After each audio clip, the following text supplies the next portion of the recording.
His name was Matthias Reinhardt, born in Lucerne in 1974, the only child of a railway accountant and a schoolteacher. He grew up surrounded by ledgers and rules so precise that a single misplaced decimal felt like sin. He learned that money was not evil, it was order made visible. A perfectly balanced page was, for him, a form of peace. At university in Zurich, he was quiet, elegant, controlled. His classmates called him the metronome because he never missed a beat in conversation or calculation. He dressed in navy and gray, drank coffee black, and spoke only when sure. He believed that certainty was kindness, that doubt was a luxury for poets. His career rose quickly. By 38, he was a senior private wealth advisor in a Zurich bank so old its vault doors were carved with saints. His clients were aging industrialists, retired politicians, and heiresses with diamond rings that glimmered like seals of trust. He managed billions in quiet movements of digits, never touching a coin, yet feeling its gravity. But beneath the precision was a hunger that numbers could not feed. Control over fate. He watched clients die, estates transfer, families argue. Each signature felt like a small, godly decision, life redirected by his pen. That power thrilled and frightened him. If money could outlive its owner, he once thought, then perhaps I could too. That thought, half pride, half fear, became his first sin in seed form. He met Elise Baumann in autumn, widow, 84, elegant in the way old Switzerland remains elegant. Silk scarf, cane, pearls from Geneva's lake markets. She was not his wealthiest client, but she was his favorite. She called him mein Junge, my boy. Her late husband had been a railway magnate who left her a labyrinth of accounts, estates, and family trusts. She trusted no one except Matthias. Their meetings were ritual. Every Friday, 10 in the morning, the same tea, the same silver tray. She would ask, "Do the numbers behave today?" And he would smile, "Always, Frau Baumann." He never charged her extra. He even visited her on Sundays to help her fill insurance papers she could no longer read. To outsiders, it was charity. To him, it was order restored, the world rewarding those who serve it cleanly. But then came the will. One gray afternoon, she slid a sealed envelope toward him. "My nephew will inherit everything," she said. "He is family, even if he never visits." Matthias smiled, but something shifted behind his ribs. He had seen the nephew, loud, impatient, already pawning heirlooms. To entrust him with the fortune felt like arithmetic blasphemy. He'll waste it. He'll scatter what generations built. I could preserve it, guide it. I'm not stealing. I'm correcting the ledger of fate. That thought, clean, reasonable, almost noble, was how it began. He reviewed her will at her request. The legal phrasing was ambiguous, an oversight of her old lawyer. It would take a few strokes of his pen to clarify that the trustee, himself, had control over certain disbursements. He did not sign her name. He merely adjusted clauses for clarity, as he told himself. He convinced himself she would have wanted it that way. "After all," she often said, "you're the only one who truly understands numbers." Money began to move, not in theft, but in shifts. Accounts reclassified, interest rerouted. He moved fractions, invisible at first. one account in Liechtenstein, another under an advisory shell. All documented, all within compliance, all perfectly legal, except for the spirit of it. Each time he pressed enter, he felt a small thrill. Not lust, not greed exactly. Dominion. When you manage billions, morality becomes arithmetic, he told himself one night, staring at his monitor, the glow painting his face ghost white. In the months before her death, he visited her often. She grew frailer. He grew calmer. He rehearsed her eulogy in silence, preparing for a grief that felt almost professional. When she finally passed, her hands folded around the rosary, Matthias sat alone in his office and opened the final version of her will. His name appeared where no one would suspect it shouldn't. A trustee, not a thief. A silent heir to order. Outside, the Alps glimmered like frozen ledgers. He poured whiskey into his coffee, his first deviation from routine in decades. That night, he dreamed of her voice echoing inside a vault. "Do the numbers behave today, Matthias?" "Always, Frau Baumann." "Then why do they whisper my name?" He woke up sweating, his cufflinks biting into his wrists. He told himself it was grief, but it was guilt, already breathing beneath the marble calm.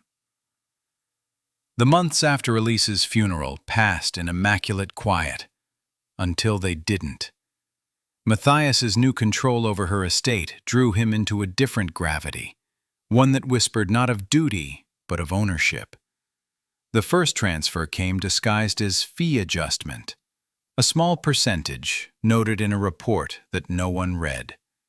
Then another, marked as trustee compensation. By spring, his private accounts in Monaco were breathing with life, a pulse of numbers that shimmered on his encrypted screen like a forbidden rhythm. He started traveling under pretexts, client meetings, regulatory conferences. In truth, he was chasing the taste of freedom, the one thing Switzerland never gave him. In Monaco, he stayed in hotels where marble floors smelled of champagne. He met brokers who laughed too loud, women who knew his type, silent men who only relaxed when the door locked. Just for one night, he thought. A night cannot ruin a man who manages eternity. One night became a weekend became a pattern. He bought an Aston Martin under a corporate lease, calling it transport optimization. He began ordering wine by year, not by taste. He allowed himself to be touched, softly, then fully, by a woman who never asked questions, but always smiled when he did not. She called him le banquier muet, the silent banker. The name fit. It sounded romantic, almost poetic. He started to like how sin sounded in French. Smoke from Cuban cigars, the click of cufflinks on marble, the perfume of the woman who only said, "Don't look at the clock." The soft sound of wire transfers confirming across the globe. In each moment, he felt not alive, but invulnerable. His dual life evolved with precision. Zurich, calm, disciplined, silent. Monaco, indulgent, impulsive, deaf to consequence. He didn't believe in guilt. He believed in efficiency. And pleasure, to him, was another form of control, another ledger balanced in his favor. If I can manage her fortune, he thought once, why not manage fate itself? Every indulgence required justification. A villa for client retreats, An art collection as asset diversification. A mistress as emotional regulation. The language of finance became the language of sin. But beneath the surface, something began to tremble. During one Monaco evening, after a long dinner with investors and laughter too loud to be pure, a server spilled red wine on his cuff. The stain spread like blood on the snow-white sleeve. He froze, staring, heart hammering, as if Elise herself had touched him. He excused himself, locked in the restroom, and scrubbed until the fabric tore. When he looked into the mirror, his reflection blurred behind the steam, but for a moment he swore he saw her standing behind him, smiling. "Do the numbers behave today, Matthias?" He whispered aloud, "Yes, yes they do." But his voice cracked on the word "do." By now, Matthias was no longer adjusting numbers. He was designing lies. He had built an invisible cathedral of deceit, every transaction another stained glass window of false virtue. Yet he prayed in it nightly, to no God, only to balance. When his firm conducted its annual audit, his records passed flawlessly. His genius was not theft, but camouflage. He knew every regulation, every loophole, every delay in the reporting chain. He was not afraid of being caught. He was afraid of being ordinary again. Still, a sound began to haunt him. Not Elise's voice, not yet, but the tick of his office clock, echoing louder each night. It no longer kept time. It accused him. It began with a letter, a routine audit request, internal, harmless, from Zurich's compliance division. The firm wanted clarification on the Baumann Trust transactions, especially the fee adjustments authorized after her death. Matthias read it twice. His hands stayed steady. He'd prepared for this. He'd buried every trail in the sterile logic of bureaucracy. Still, the paper felt heavier than paper should. He placed it under his keyboard, closed his laptop, and poured himself another espresso. But the tremor began anyway, small, precise, like a decimal off by one. Calm, he told himself. Precision is protection. Emotion is noise. He drafted a memo, polite and professional. He attached supporting documents, all legal, all clean. But when he reached the final signature line, he hesitated. His name, Matthias Reinhardt, suddenly looked wrong, like a borrowed word, like something belonging to another man. He clicked send anyway. The clock ticked once. That night, he couldn't sleep. The sound of the vault door echoed in his dreams, opening, not closing. Inside, he saw Elise's will, not on paper, but engraved in stone, and beside her name, his, the letters identical, the chisel strokes the same. When he tried to step closer, the floor turned to glass, and beneath it, money burned like candles. He woke, gasping, the smell of iron in his mouth.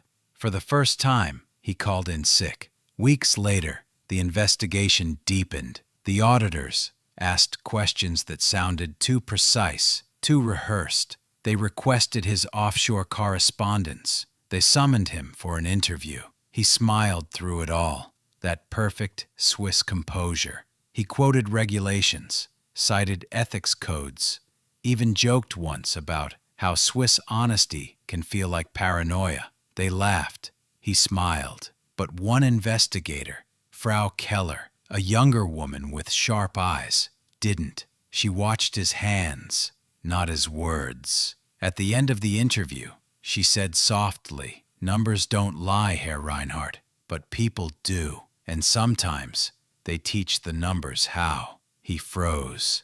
The clock behind her ticked louder. One evening, After the last employee left, Matthias unlocked the vault alone. He stood before rows of metal boxes, thousands of lives, reduced to steel silence. He placed his palm against Elise's box. It was cold, almost breathing. "I protected you," he whispered. "I only wanted to keep it clean." Then, faintly, like air escaping a grave, "Clean? You wrote your name beside mine."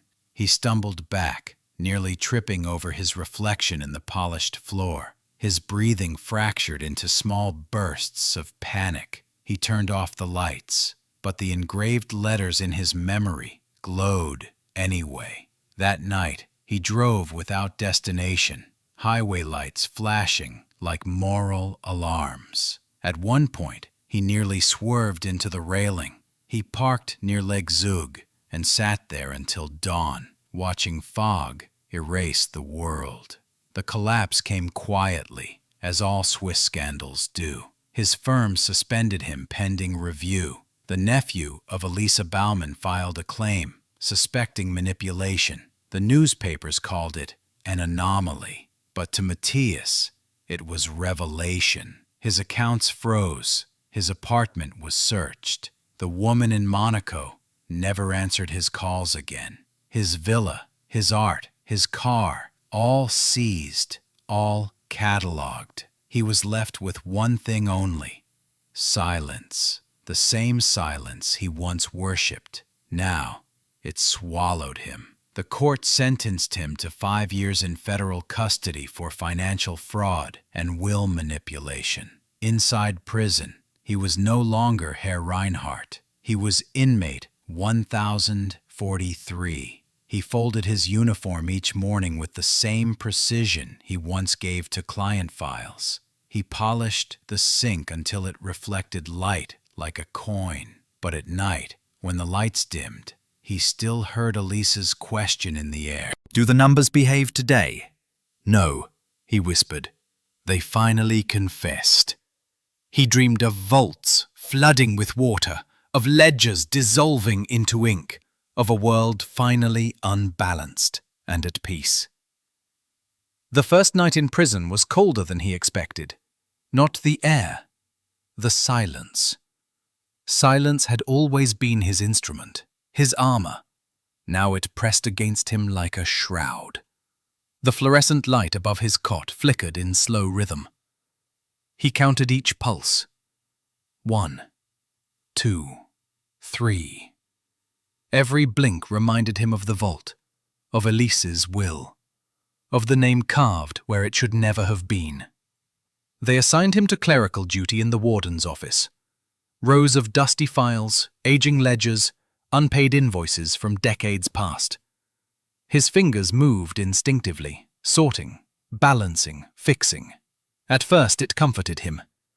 The rhythm of order, the illusion of control. But then he noticed something unsettling. Each file bore a name. Each name carried a number. Some numbers ended abruptly, like broken lives. Some continued, transferred, erased, rewritten. It was all so familiar. The architecture of accountability without the pulse of conscience. "Numbers don't lie," he heard Keller's voice echo. "But people do." He stopped working that day. He sat before the file of a man who'd died 2 years before parole. Alone, unnoticed, and for the first time in decades, Matthias wept. Not loudly, just enough for salt to reach his tongue. It tasted like ink. That night he dreamed again. Not of vaults or glass or the Alps. He dreamed of Elise, sitting in her chair pouring tea. She looked younger, alive. The air shimmered around her like morning sun over the lake. "You always brought the right sugar," she said. "Yes," he whispered. "Then why did you sweeten death?" He couldn't answer. He just stared at her hands, old and trembling, yet steady enough to pour. She handed him a cup, but when he lifted it, it was empty. You can't drink from nothing, Matthias. He woke before dawn, the echo of porcelain still clinking in his ears. Months passed. His sentence became a ritual of humility. Every morning he folded his blanket, swept the corridor, and sat on the bench facing the wall. He stopped denying what he had done. Instead, he listened to the voices of other inmates, their regrets, their excuses, their memories of mothers, lovers, debts, and children. He began to see himself in all of them. The same architecture of rationalization. Different crimes, same grammar of sin. He started writing in a notebook the prison library allowed him. Not financial notes, but letters he'd never send. To Elise, to Frau Keller, to the nephew he despised. He wrote, "I thought silence was virtue, but it was fear. I thought control was loyalty, but it was vanity.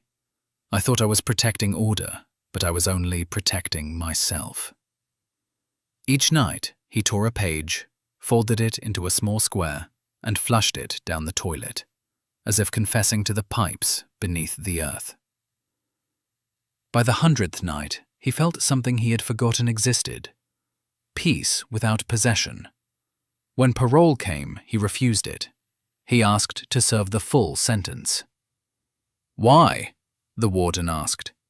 He replied, "Because half a punishment can't balance a full sin." For the remaining years, he taught accounting to other inmates, not as a profession, but as penance.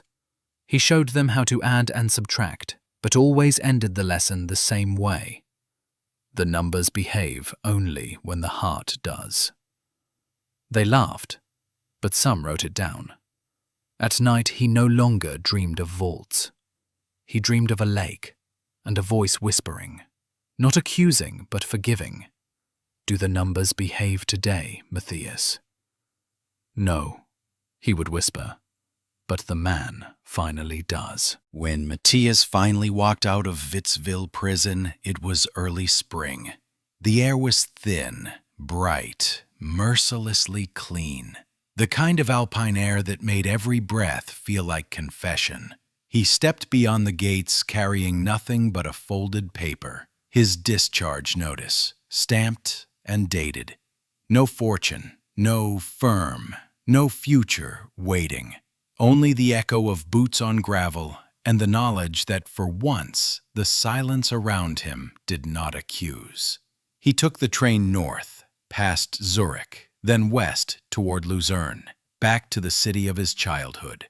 He sat by the window, watching fields blur into lakes and mountains. Every tunnel felt like memory swallowing him whole, every emergence a faint rebirth. 5 years, he thought, and the world still measures me by what I took. But maybe redemption doesn't need witnesses. He found a room above a bakery near the Reuss River. The landlady, an old widow herself, asked few questions. He began working part-time as a bookkeeper for a local hospice, balancing donations, recording expenses, correcting errors. No offshore accounts, no encrypted transfers, just numbers that saved lives instead of erasing them. Every Friday, he visited the cemetery outside town. The first time, he brought a single white rose. He stood before Elise Bauman's grave, modest, gray, carved simply with her name and the words "in Ruhe und Licht," in rest and light. He placed the rose down, then noticed the empty space beside her, the spot once reserved for her husband. For years he'd imagined his own name there, hauntingly beside hers, carved by guilt. But the stone remained blank, silent.